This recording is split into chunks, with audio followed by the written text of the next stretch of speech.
ஆமா நான் சங்கி நான் மாமி நான் பாப்பாத்தி தான். இப்ப என்னடா அம்மா ரெக்கார்ட் பண்ண விஷயம் அசெம்பிளில அதே ஆக்ஷன் ரீப்ளே இனிமே பண்ணி ஆகணும். நமக்கு என்ன அப்படின்ட்டு ஓரமா ஒதுங்கிட்டு நம்ம பிள்ளைங்களை அமெரிக்கால படிக்க வச்சுட்டு அங்கேயே இருங்க சந்தோஷமா இருங்கன்னு சொன்னா பத்தாது. இறங்கி களத்துல இறங்கி திருப்பி அடிக்கணும்.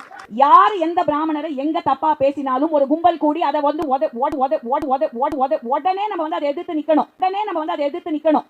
பிசிஆர் சட்டத்தை கொண்டு வரதுக்கு மட்டும் நம்ம பாடுபட்டா பத்தாது. சோசியல் மீடியால அவ்வளவு கேவலங்கள் நடந்துட்டு இருக்கு. ஏன்னா நம்ம ரொம்ப வருஷமா ரொம்ப டிக்னிஃபைடா வாழ்ந்துட்டோம். எனக்கு என்ன பரவாயில்ல பொழைச்சு போட்டோம், பாவம் விட்டுட்டோம்.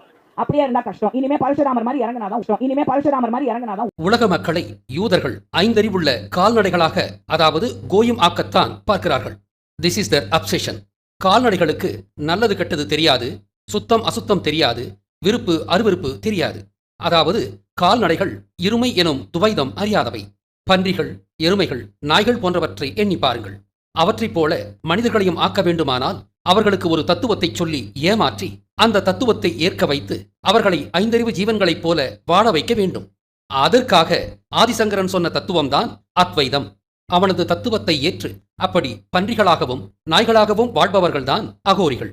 சாணக்கியன் என்பவன் சாணி நக்கியன் எனும் பன்றி என்பதையும் அவன் பிணந்தெழுவும் போது அவதரித்தவன் என்ற கட்டுக்கதையின் காரணமும் இப்போது புரிகிறதா?